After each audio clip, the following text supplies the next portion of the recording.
think so. Right, Daddy's got to work, darling.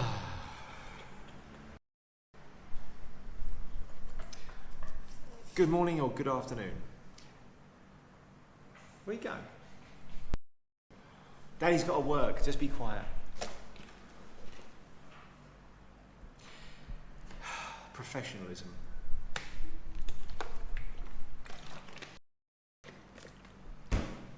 Good morning, or good afternoon. Good morning. I'll stop this.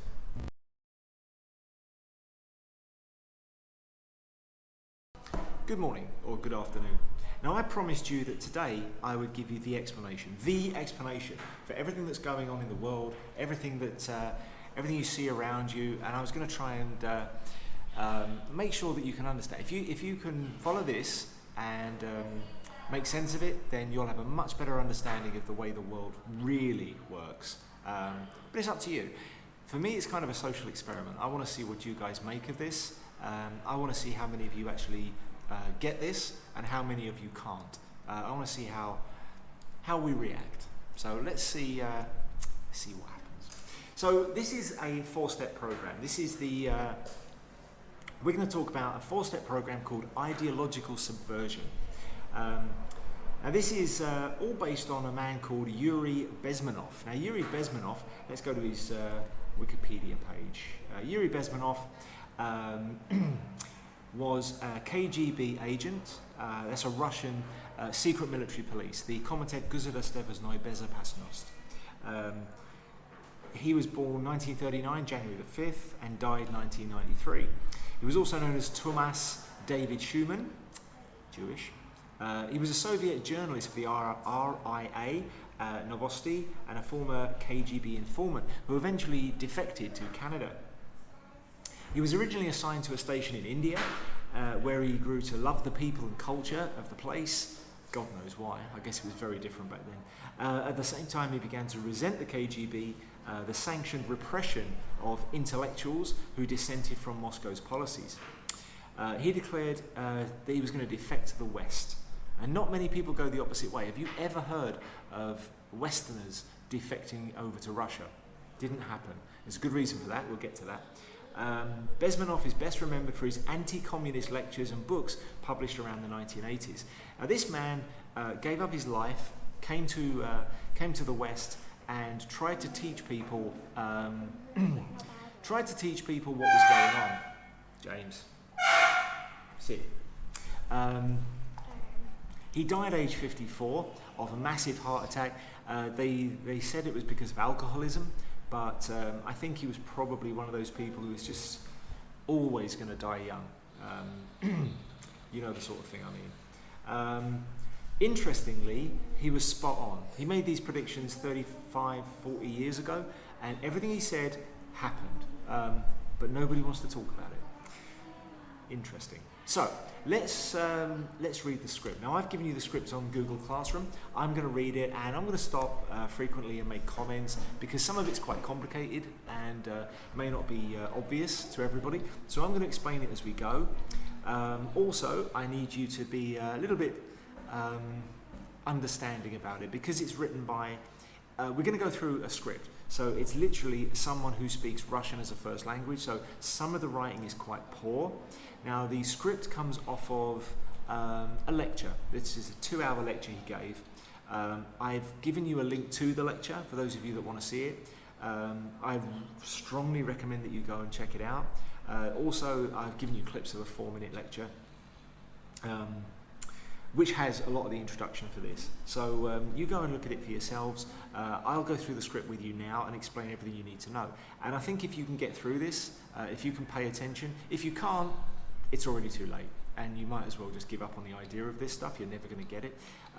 Those of you that can get through it, I think you're going to have a much better understanding of the way the world works and what's happened to it. And it'll explain everything, including the current situation we're in, the political climate that we're currently living in around the world, and why it needs to change, and why it won't unless we all come together.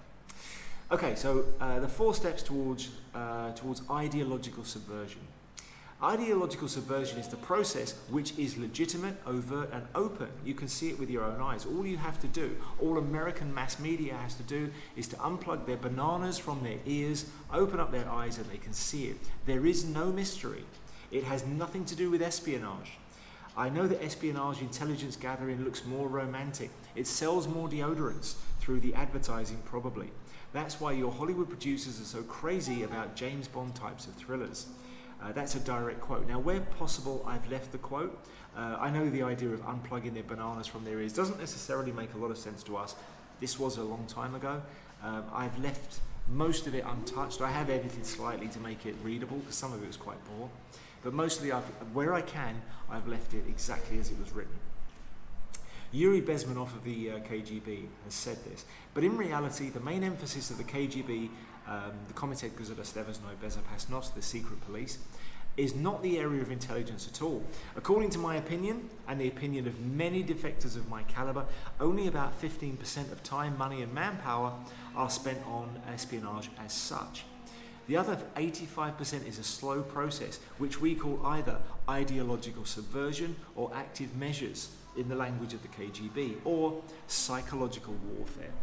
Now what he's talking about here, ideological subversion, is the way of taking all of your beliefs and breaking it slowly from the inside out so that we replace what's good and right with something that's totally different that we've made up that is designed to destroy you.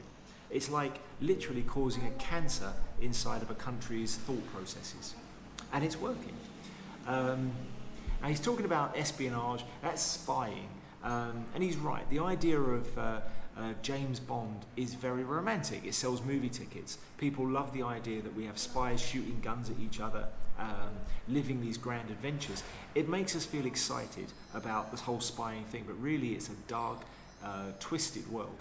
And these people are not nice people. What it basically means, ideological subversion, is to change the perception of reality of every American to such an extent that despite the abundance of information, no one is able to come to sensible conclusions in the interest of defending themselves, their families, their community, and their country. Okay. Now what he's talking about here, why we're talking about America, is because America was the most powerful country. It was the one they had to destroy first to get to all the others. Can't destroy Europe until you've got rid of America, because Europe didn't have the influence that America had. Now what he's talking about is changing the idea of what's real and what's right in America so that people no longer know what's right and wrong, and they're filled with feelings instead of thoughts. And this is happening, and this is something we've talked about endlessly, and this is why it's happening. So the 4 steps to ideological subversion are demoralize, destabilization, crisis, and then normalization. So we have these 4 different steps. Now demoralize is not to make people feel bad, it's not morale. We're talking about removing people's moral core, their code of conduct, their ideas of what's right and wrong. Then destabilization, we'll get to that one. Crisis, cause a huge problem that needs a solution, and then a new normal. Have you heard that phrase lately, the new normal? Well, this is what it means, and we're going to get to that. This amazing interview above and on YouTube, and it is on YouTube, and it's got like 1,000 views. And this is the key to everything about reality at the moment.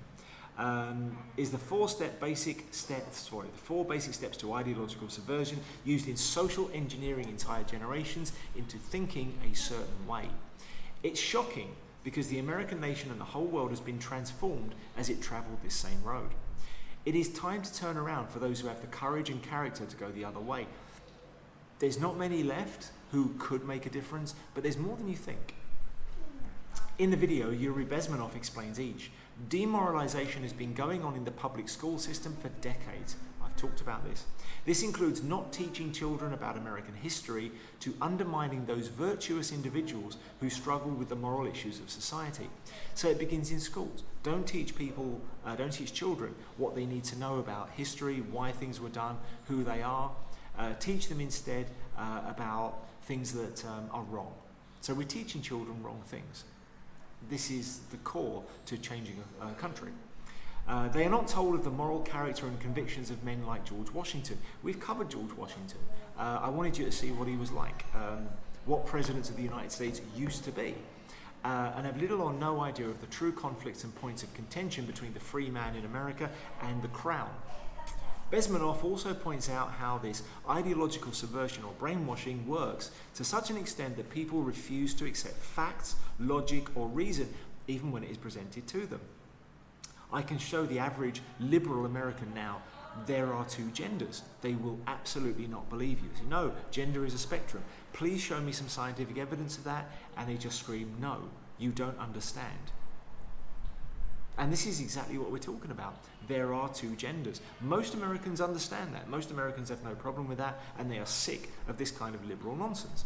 But this is the sort of thing we're talking about, how people... and we do start with the less intelligent and work our way up, just can't anymore see what's real. Once an idea is accepted as true, it requires both humility and courage to free your mind from the grip of the crippling lie. Humility and courage require morals and intelligence, and most people have been trained from a very young age not to have those qualities. Despite overwhelming evidence to the contrary, people will defend to the death both the lie and the liars that have brought them into bondage, slavery.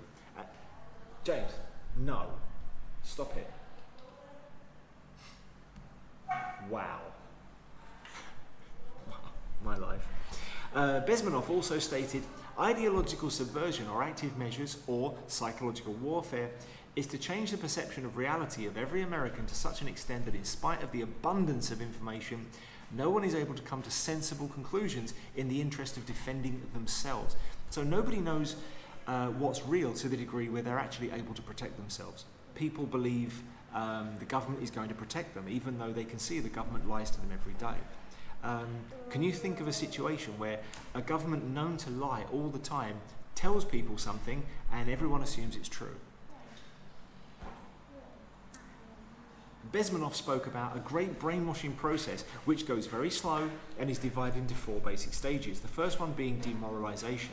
The demoralization of a country is a process of encouraging unrighteous behavior, of encouraging condescension of moral character, and belittling those who take a high moral position. So it's about encouraging people to be bad. It's about encouraging people to be selfish, lazy, and useless, while belittling people who try hard, work hard, and try and tell other people that you've got to try better and you've got to do more. I'm sure a lot of you go, oh, Teacher Jack, always trying to get us to think. Idiot. I know that happens, and this is exactly what we're talking about. Yuri Bezmenov implies an effective program of ideological subversion is to ridicule or discount the moral ideals from which a nation draws the common moral fabric of its society. This will include the promotion through media hedonism, which is a school of thought that argues that pleasure is the only intrinsic good. In very simple terms, a hedonist strives to maximize net pleasure. This licensing of self-service leads to self-absorption to the point of self-destruction and is not only unfeared but pursued with recreational drug use and lifestyles that undermine the foundation of society, which is marriage, the union of man and woman for the purpose of perpetuation of mankind. So what we're talking about is simple pleasures and the satisfaction of wants. We're talking about why America's got so fat, why they drink too much, why they use drugs recreationally so openly, why we legalize certain drugs. We keep other ones illegal so that we can maximize profitability.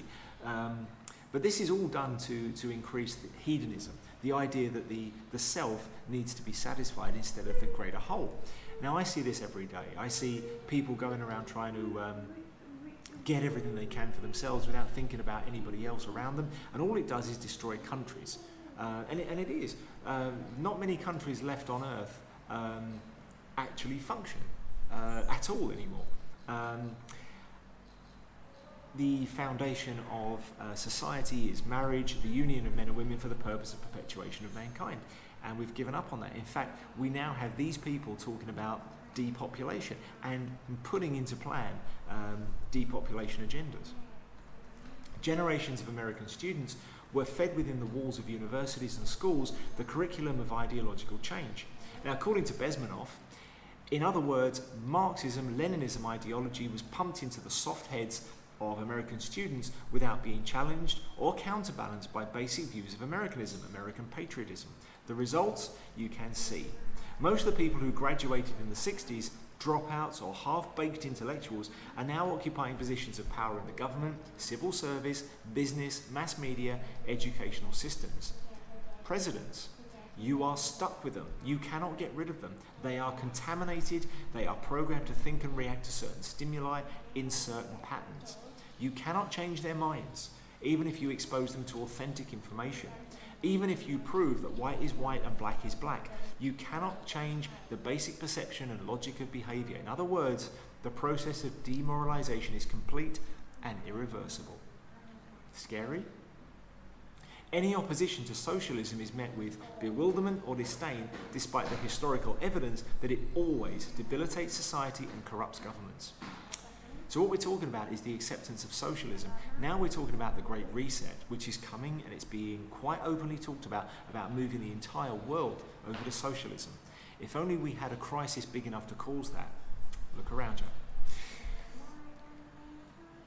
Ion Pacepa, I'm not good with these Russian names, I'm sorry, former general of the Soviet bloc intelligence services, told Robert Buchar the whole foreign policy of the Soviet bloc states, indeed its whole economic and military might, revolved around the larger Soviet objective of destroying America from within through the use of lies.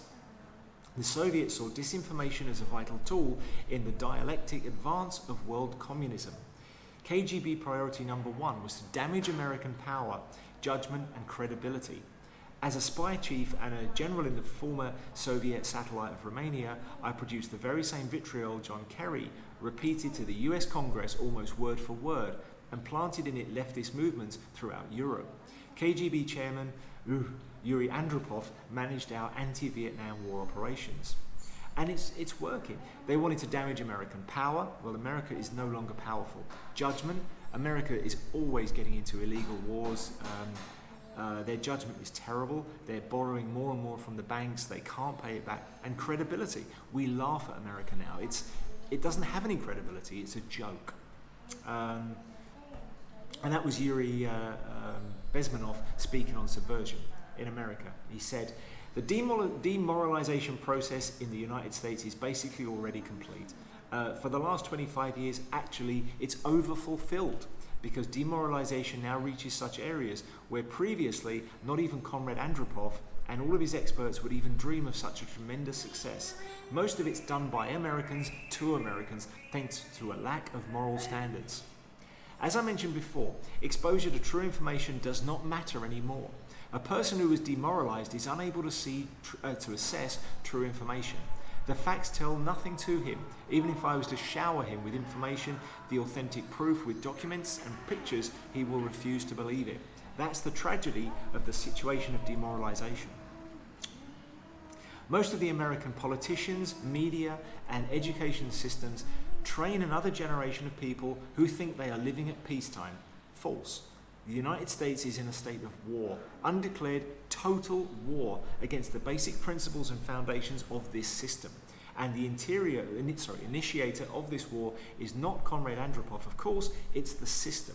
However ridiculous it may sound, it is the world communist system or the world communist conspiracy. Whether I scare some people or not, I don't give a hoot. You're not scared by now, nothing can scare you. Yuri Bezmenov. So basically, America is stuck with demoralization. Even if right now, 1980s here, this minute, you start educating a new generation of Americans, it will still take you 15 to 20 years to turn the tide of ideological perception of reality back to normalcy and patriotism. And he's right. And that was in the 80s, and we've gone a lot worse since then. Every generation of Americans has become dumber, has become more ingrained in the socialist system. They want socialism in America now, even though all around the world socialism has utterly failed and has always turned into murder and want. It's always gone wrong. Then we look at destabilization. Now the next stage is destabilization. This time the subverter does not care about your ideas and the patterns of your consumption.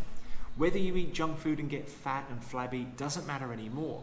This time, and it takes only from 2 to 5 years to destabilize a nation, what matters are essentials: economy, foreign relations, and defense systems. And you can see it quite clearly that in some areas, in such sensitive areas as defense and the economy, the influence of Marxist Lenin ideas in the United States is absolutely Fantastic. I could never believe in 14 years ago that I landed in this part of the world and the process would have gone that fast. While demoralization erodes the very fabric of society, it is only part of the process. Every year, there is some steps to keep people off balance or distracted. The Vietnam War, or peace protestation or demonstrations, a war on poverty, the war on drugs, immigration, or bigotry, fear of terrorism, or the ups and downs of economic processes.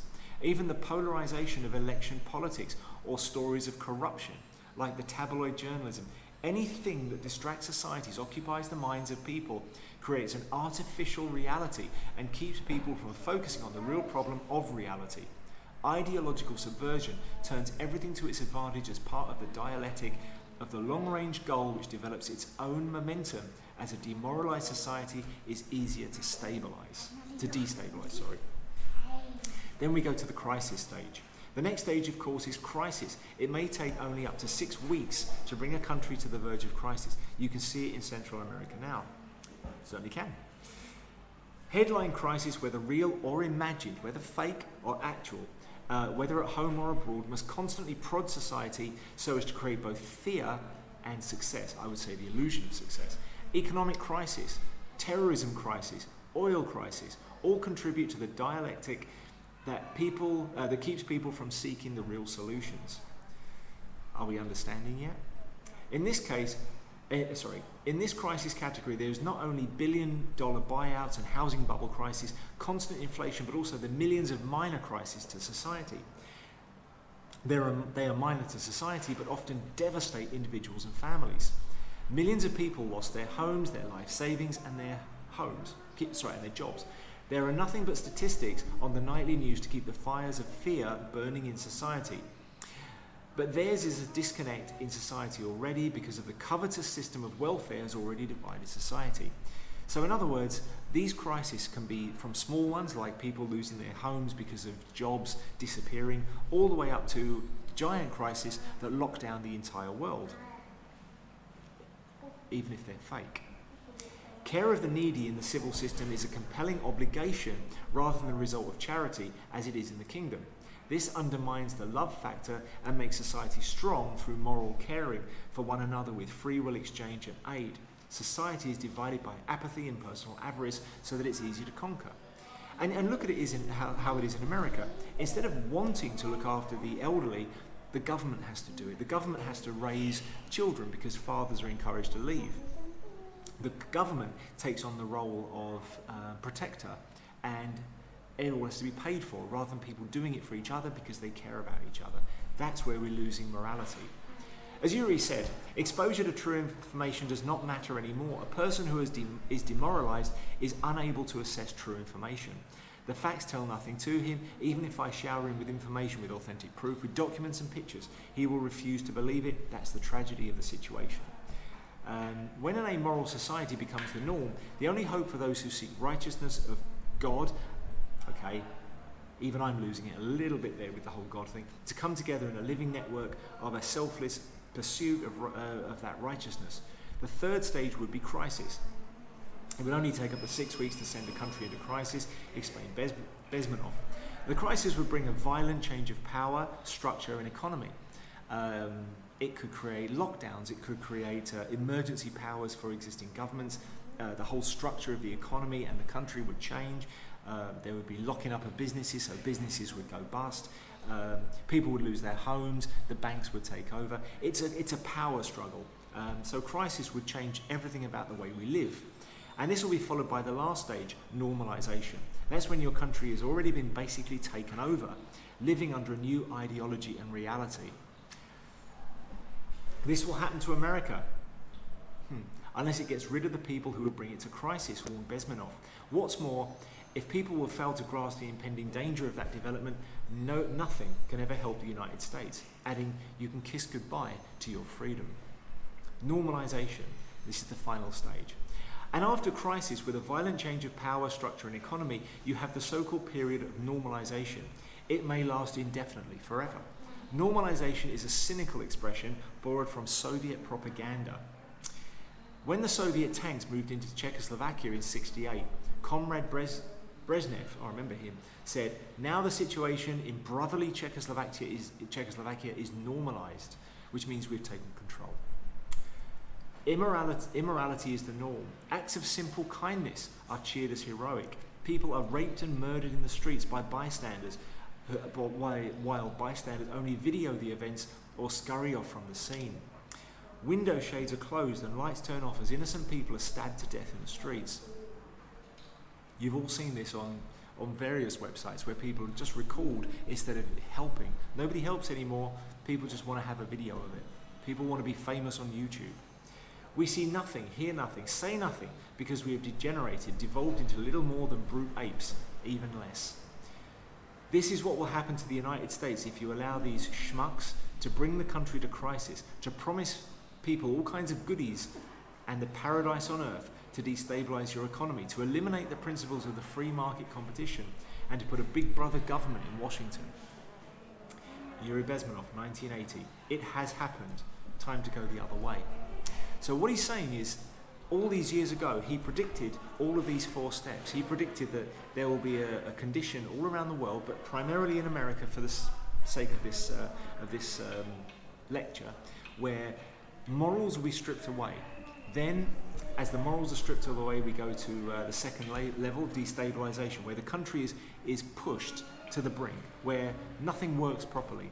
Then we go to a crisis, some perceived emergency, which will cause a huge change in the way the government is run, and then there'll be a new normal where the new government has complete control of everything, from the money to the power, everything. And all of your freedoms are stripped away from you. This is the 4-stage plan, and this was put in the 80s, but it was planned a long, long time before that. This is what we've been talking about for years. This is why I was able to write a book in 2016, which literally described the situation we live in now. Actually 2015, because it was all planned and it's been going for a very long time. It's just that people choose to ignore it. Are you going to choose to ignore it, or are you going to look in on this? Are you going to look up the lectures? Are you going to see this for yourself? Are you going to see what he was talking about? We'll see. So I've given you several different things to do in Google Class. I've given you a simple quiz just to make sure you were paying attention, and I've given you a question asking for what you think about all this and what you're going to do in the future to look this up. Most of you won't bother. Most of you won't even answer it. Some of you will, because this is your reality. And believe me, I've lived through it long enough to know that if you ignore it, it's going to happen anyway, and it will be bad. The only way to avoid this is to deal with it. All right, guys. So move on to Google Classroom. All the stuff is there. Thank you for listening.